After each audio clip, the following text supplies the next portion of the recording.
ప్రతి రైతుకు విత్తనాలను అందేలా చేస్తామని రాష్ట్ర ఎంఎస్ఎంఈ సర్ప్ ఎన్ఆర్ఐ వ్యవహారాల శాఖ మంత్రి కొండపల్లి శ్రీనివాస్ హామీ ఇచ్చారు. రైతులకు రాయితీపై వరి విత్తనాలు పంపిణీ కార్యక్రమాన్ని గజపతినగరం మార్కెట్ యార్డ్లో ఆయన సోమవారం ప్రారంభించారు.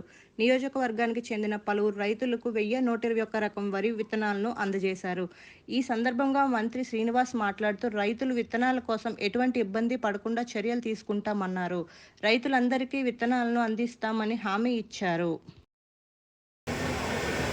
ఎంత క్వాలిటీ రిక్వైర్మెంట్ ఉంది, మనం ఎలా సప్లై చేస్తాం అనే విషయంలో అగ్రికల్చర్ ఆఫీసర్స్తో మాట్లాడడం జరిగింది. మ్యాక్సిమం చాలామంది రైతుకి విత్తనాలు అందించే దిశగా ఈ గవర్నమెంట్ పనిచేస్తుందని, ఎక్కడైనా సరిపోయిన పక్షంలో కొంచెం అడిషనల్ అంటే ఎక్కువ శాతం తీసుకొచ్చి రైతాంగానికి సపోర్ట్ చేసే విధంగా విత్తనాలు పంపిణీ చేయమని మేము కోరడం జరిగింది. వాళ్ళు కూడా దాన్ని సమర్పిస్తూ అడిషనల్గా కొన్ని క్వాంటిటీ ఆర్డర్ పెట్టడం జరిగింది. మరి అదేవిధంగా ఈరోజు మనకు కూడా మంచి రోజులు వచ్చాయన్నట్టుగా వర్షం కూడా బాగా పడిందని భావిస్తున్నాను. ప్రతి రైతులు కూడా మంచి జరగాలని, ఈ పండించిన పంట చేతికి మంచి ఆదాయం కలిగించాలని కోరుకుంటూ ఈరోజు ఈ విత్తనం పంపిణీ కార్యక్రమం మొదలు పెట్టాల్సిందిగా అధికారులను కోరుతున్నాను. అంటే పూర్తిగా మీ గుణాలు ఉన్నాయి, అది కూడా మీరు ఆర్డర్ పెట్టిన వెంటనే కూడా ఫెర్టిలైజర్స్ యూరియా కూడా అందుబాటులో ఉందని కూడా మేము చెక్ చేస్తున్నాం. సో అది కూడా మీకు పంపిణీ తర్వాత భాగంలో జరుగుతుంది.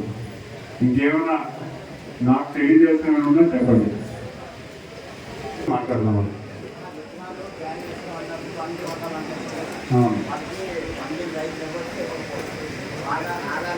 అంటే కౌలు రైతుకి సీసీఎల్సీ ఫండ్ ఇస్తున్నాం సార్.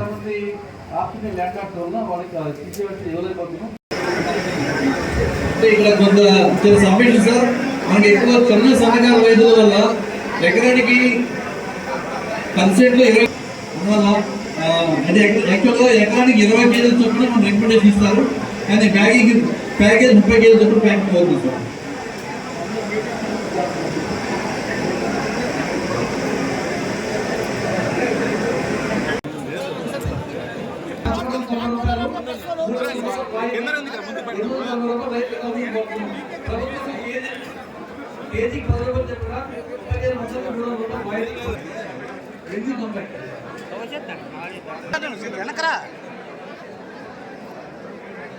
ప్రతి రైతు కూడా రైతు భరోసా కేంద్రంలో